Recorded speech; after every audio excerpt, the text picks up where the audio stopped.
ನಗರದಲ್ಲಿ ಕಾನೂನು ಬಾಹಿರ ಚಟುವಟಿಕೆ ಸಂಚಾರ ನಿಯಮ ಪಾಲನೆ ಮೇಲೆ ನಿಗಾ ಇಡಲು ಹಾಗೂ ಸುರಕ್ಷತೆ ದೃಷ್ಟಿಯಿಂದ ಅತಿ ಶೀಘ್ರದಲ್ಲಿ ಸಿಸಿ ಕ್ಯಾಮೆರಾಗಳ ಕಣ್ಗಾವಲು ಸಿದ್ಧತೆ ಮುಂದಾಗಿದೆ.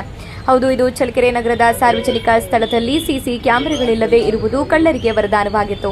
ಕಳ್ಳರ ಪತ್ತೆಗೆ ಇದು ಸವಾಲಾಗಿತ್ತು. ಸಾರ್ವಜನಿಕರ ಆರೋಪ ಕೇಳಿಬರ್ತಾ ಇತ್ತು. ಈಗ ಶಾಸಕರ ಮಾರ್ಗದರ್ಶನ ಹಾಗೂ ಜಿಲ್ಲಾಧಿಕಾರಿಗಳ ಆದೇಶದ ಮೇರೆಗೆ ನಗರದ ಸಾರ್ವಜನಿಕ ಸ್ಥಳದಲ್ಲಿ ಸಿಸಿ ಕ್ಯಾಮೆರಾ ಅಳವಡಿಸಲು ಪೊಲೀಸ್ ಇಲಾಖೆ ಹಾಗೂ ನಗರಸಭೆ ಜಂಟಿ ಸ್ಥಳ ಪರಿಶೀಲನೆ ನಡೆಸಿ ಸಿಸಿ ಕ್ಯಾಮೆರಾಗಳಿಗೆ ಅಂದಾಜು ಮೊತ್ತದ ಪ್ರಸ್ತಾವನೆಯನ್ನ ಜಿಲ್ಲಾಧಿಕಾರಿಗಳಿಗೆ ಕಳಿಸಲು ಬರದಿಂದ ಸಿದ್ಧತೆ ಮಾಡಲು ಮುಂದಾಗಿದ್ದಾರೆ. ಸಿಸಿ ಕ್ಯಾಮೆರಾ ಅಳವಡಿಸುವುದರಿಂದ ಕಾನೂನು ಸುವ್ಯವಸ್ಥೆ ಕಾಪಾಡುವುದರ ಜೊತೆಗೆ ಅಕ್ರಮ ಚಟುವಟಿಕೆ, ಅಪಘಾತದಂತಹ ಪ್ರಕರಣಗಳನ್ನು ಪತ್ತೆ ಹಚ್ಚುವುದಕ್ಕೆ ಪೊಲೀಸ್ ಇಲಾಖೆಗೆ ನೆರವಾಗಲಿದೆ. ಈ ಬೇಸ್ನಲ್ಲಿ ನಾವು ಮಾಡ್ಕೊಂತೀವಿ. ಅದೊಂದು ಕಂಟ್ರೋಲ್ ರೂಮ್ ನಮಗೆ ಮೇಲ್ಗಡೆ ಟೋಟಲ್ ಎಲ್ಲದಕ್ಕೂ ನಾವು ಒಂದೇ ತರ. ಹೌದು, ಅದಕ್ಕೆ ಡಿಸ್ಪ್ಲೇ ಬೋರ್ಡ್ ಇದೆ ಕಂಟ್ರೋಲ್ ಸಿಸ್ಟಮ್.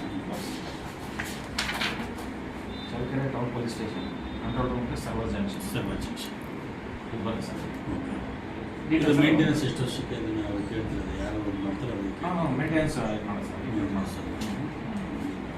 ಈಗ ತಾವು ಇದನ್ನು ಆರ್ಟ್ ಮಾಡಿಬಿಟ್ಟು ಕಲರ್ ಪ್ರಿಂಟ್ ತೆಗೆದು ಕಳಿಸ್ಬಿಟ್ಟು ನಾನು ಮಾಡಿ ಸಿಗ್ನೇಚರ್ ಮಾಡಿ ಕಳಿಸಿ ಸರ್. ಇದಕ್ಕೊಂದು ರಿಪೋರ್ಟ್ ಸಿಗ್ನೇಚರ್ಸ್ ಹಾಕ್ಬಿಟ್ಟು ಇದೊಂದು